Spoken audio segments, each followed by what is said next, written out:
it's time to talk about worms again. Heartworms. I'm always curious what non-veterinary people think when we start talking to them about heartworms. In the exam room, I think clients mostly think it's another type of parasite that the dog poops out and they see wiggling around in the feces.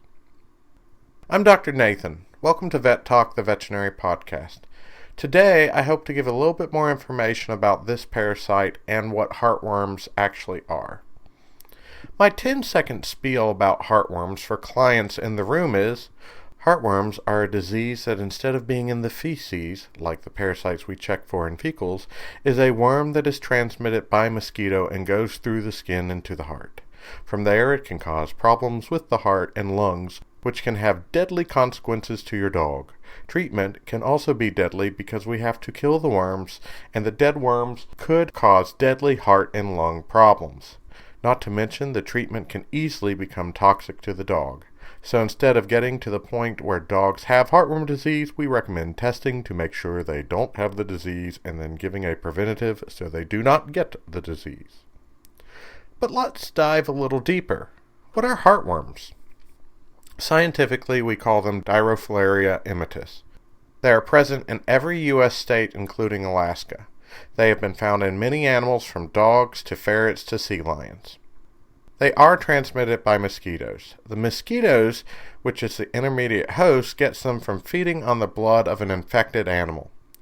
In the mosquito, they mature on average in 2 weeks to an L3 larva. At that point, the mosquito bites another animal, and the infective larva goes through the bite. The L3 larvae mature in the skin of that animal to an L4 larva in about 1 to 3 days, and then start migrating through the body to the heart for around 50 to 70 days, i.e. about 2 months. Then they get to the heart about 2 months after the initial mosquito bite. Here they develop to adult worms, which can be as long as 12 inches, where they live in the right ventricle and pulmonary arteries. By 6 months of age, these adult worms can be making baby heartworms, which we call microfilaria. These are microscopic and in the blood, ready for another mosquito to bite and start the whole process over. So where are heartworms? Pretty much everywhere in the country. But in general, the warmer it is, the more chance of heartworms. When I was in Alabama, there was heartworm disease everywhere. When I moved back to Kentucky, less of it. If I lived in Maine, not near as much. But I will say the incidence is going up in Kentucky, and I'm sure it's even worse now in Alabama. Why? Because it's getting warmer. Simply put, heartworms like it warm. If it's 57 degrees out, your dog can get heartworms because mosquitoes may be out. And for every degree above that, the larvae in the mosquito develop faster. Remember how I mentioned there's time when the heartworm develops in the mosquito, and on average it takes 2 weeks? Well, for every degree above 57, it goes faster. If it's 57 degrees, that maturation time is closer to 28 days to be infective in the mosquito. If it's a lot warmer, it's closer to 8 days to become infective in the mosquito. So the quicker the heartworm develops in the mosquito, the more chance of your dog being infected. I'm writing this episode, and it's December 19th. So far, there's been 2 days where mosquitoes could be out transmitting heartworms. In November, the temperatures allowed for 18 out of 30 days for the heartworm disease transmission to be possible. So many clients tell me they go off heartworm prevention in the winter because there aren't mosquitoes. Well, there are. And dogs get infected during this time. Also, I find it fascinating how smart parasites are. But the microfilaria, the baby heartworms in the blood, are at a higher concentration in the evening than the rest of the day. In infected dogs, there are always microfilaria circulating, but they are at higher numbers in the evening. Why? Well, that is when the mosquitoes are out. So the microfilaria know that it's the best chance to have mosquitoes bite and continue the transmission cycle. If there are any parasitologists listening, I'd love to know how the microfilaria know the time of day. So please let me know if you know. Another reason we see these parasites spreading is a lot of dogs are being rescued and rehomed from areas of high concentrations of heartworms to areas of low concentrations. We are in a connected country. So for example, a dog in Alabama could move to California or Washington in a matter of a car trip. And microfilaria in one part of the country would then be in another part of the country ready to infect dogs. And I know we mentioned the worms in the heart can get up to 12 inches long, but you aren't going to see the microfilaria or baby heartworms. The microfilaria aren't big. They're only about 300 micrometers long compared to the adults, which can get up to 12 inches. And those ones that get to 12 inches are typically the female worms. And the female's uterus makes up 70 to 80% of its body, or 70 to 80% of that 12 inches. These things basically just pump out microfilaria, so the dog's blood is full of microfilaria so mosquitoes can bite an infected dog and transmit to the next dog. Heartworms can live from 5 to 7 years, so all that time they can be transmitting this disease to other animals. In general, male dogs are 4 times more likely to get infected than females, and heartworms is 5 times more common in outdoor dogs. That's another thing people tell me a lot. My dog is inside. It can't get heartworms. First, I don't know what house they are living in, but I have seen mosquitoes in my house. Second, outside dogs are more likely to get heartworm disease because they are exposed to more mosquitoes. But it doesn't eliminate the chance of getting heartworm disease being inside. After all, most of them will go outside to use the restroom at the very minimum. So we still recommend year-round heartworm prevention for all dogs. Large breed dogs, I feel, are tested less because they are outdoor dogs and not as close to people and often not brought to the vet as much. So those dogs are more likely to get the disease because of the exposure levels, and often they're not on prevention or being tested either because they're further away from their owners, less likely to be given prevention by their owners. Most infections tend to occur in dogs aged 3 to 15 years. So that's a wide range. Really, this can happen to any dog, and you may not even know it. You may not see any clinical signs in heartworm-positive dogs. I wonder if some of the old dogs that an owner just walks out and finds deceased is because of heartworm disease. But that's hard to prove if people aren't doing necropsies on their dog. If you do see signs of the disease, it is due to irritations of vessels in the walls and fragments of dead worms causing emboli and vessels in lungs. Right ventricular hypertrophy leads to decreased cardiac output and decreased organ perfusion, and potentially backup of fluid into the lungs, which may cause coughing. Owners, to me, more often report exercise intolerance or coughing after exercise, and in extreme cases I have seen fluid back up into the abdomen called ascites. When we see all these signs, or more often when we are doing our screenings, we use an antigen test to test the blood to confirm for or deny infection with this disease. The antigen test detects proteins from the female worms. So technically, if you have an infection of just males, our test may miss the infection. But we want to make sure your dog doesn't have heartworms before we start prevention, mainly so we know that the dog doesn't need treatment. We screen for this disease even if you are on prevention because we want to make sure the prevention is working, i.e. there is no resistance to it, and more often to find if there are any breaks in giving prevention.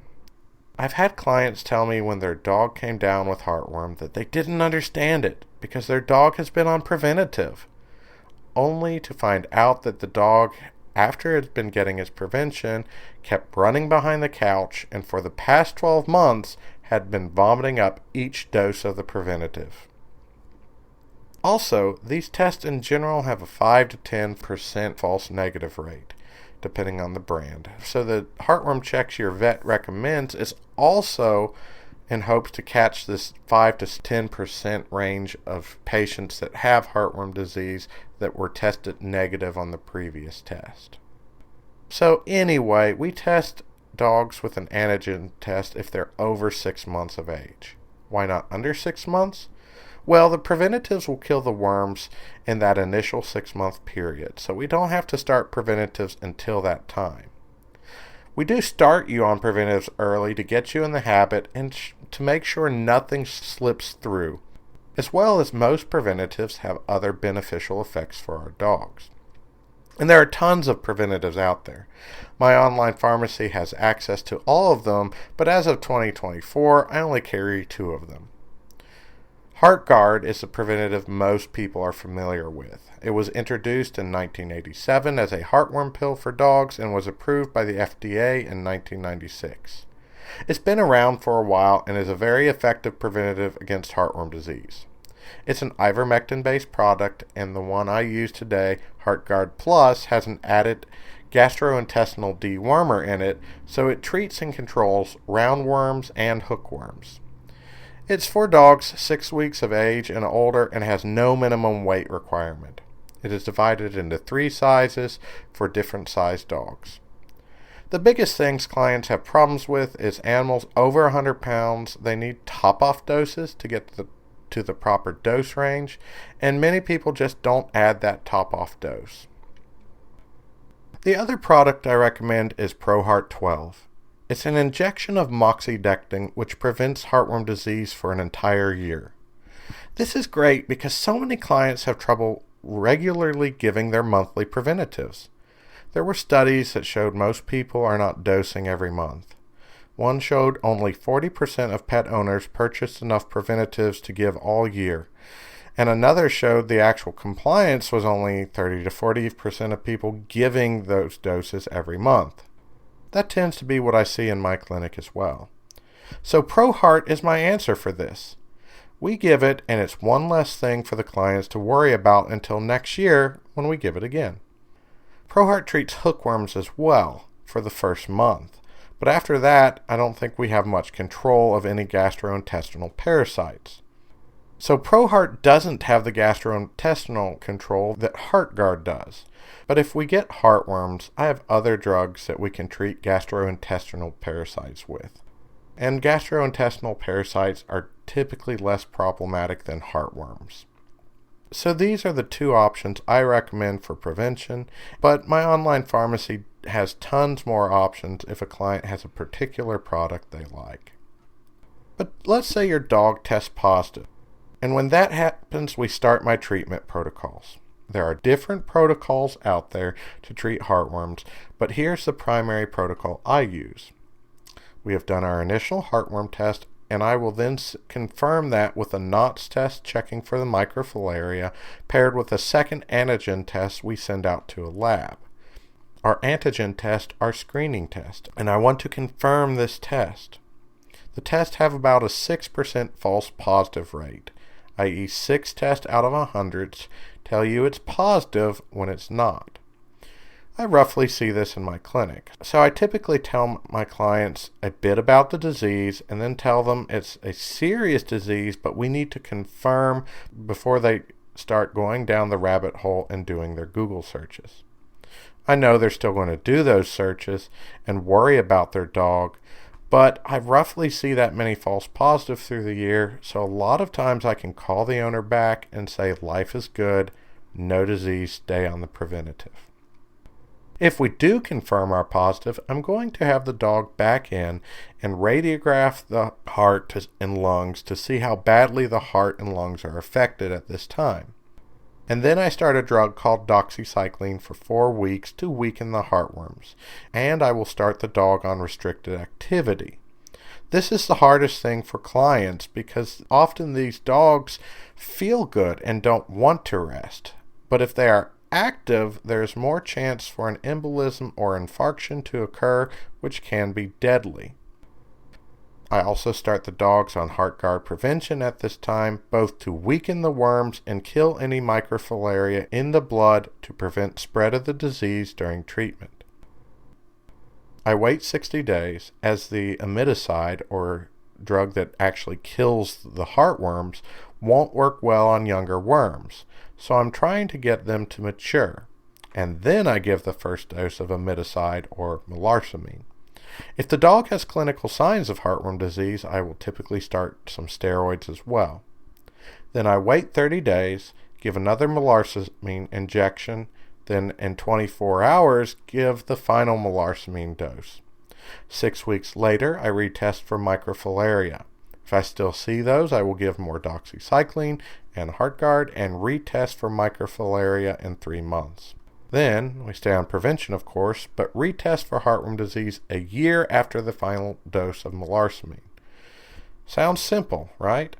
Well, it's all good if the worms die and don't cause the dog to die. But remember, melarsoline is not good stuff. I have so many clients worried about chemicals in the body. For example, some clients won't give preventatives because they're worried about the effects of the preventatives. Well, the preventatives are not bad compared to melarsoline. We had 2 problems with melarsoline. First, in the past few years, it's been hard to get. It keeps going on and off back order. So you don't want your dog to get the disease and then we not be able to treat it. But more importantly, especially if you're worried about chemicals in the body, to kill the worms, the dose of melarsoline required is just 3 times below the dose that is toxic to the dog. This doesn't give us a lot of wiggle room. So make sure your dog has all 4 feet on the scale when it's getting weighed. We just don't want to not dose this dog correctly when we are using this drug, because it is toxic to worm, and with just a little bit of an increase in dose could be toxic to the dog.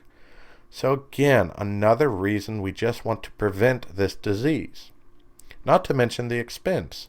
Treatment for heartworms depends greatly on the size of the dog and how much medication it takes. Thankfully, the one benefit is this treatment is often spread out over multiple months. But it's not an insignificant cost, and we all know we have other expenses that will pop up that we have to deal with.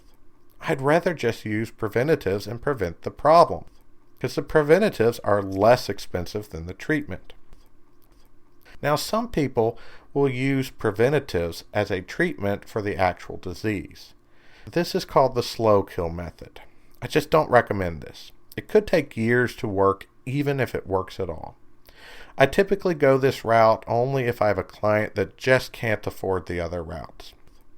Lastly, I know a lot of rural people have realized that HeartGuard is just ivermectin. Ivermectin can be sold at feed supply stores, so those people go out and just buy that from the feed supply store and just dose the dog with a bottle of cattle ivermectin. I just don't recommend this either, because first you have to calculate the proper dose to give to the dog. Second, you have to draw that dose up, which is challenging, and administer it per weight of your dog. Having had conversations with many clients, I know you just aren't doing this correctly. You just aren't. So then, is it even working? Also, you lose the guarantees that come with the products from companies. Many companies have guarantees that they will pay for the treatment or part of the treatment if your dog comes down with heartworm disease when you are using their product properly. All in all, heartworm disease is a disease that's everywhere. You won't see the heartworms in the poop.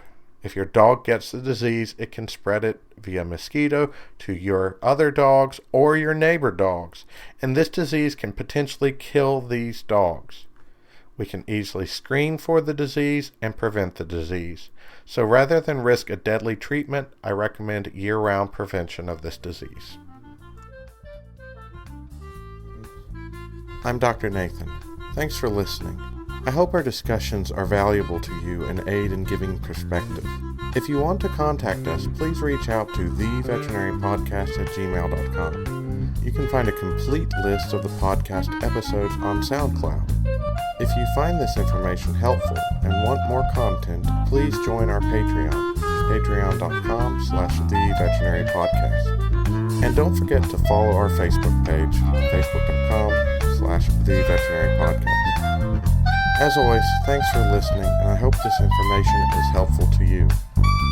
If you do find it helpful, please like it, share it, so other people may find it helpful as well.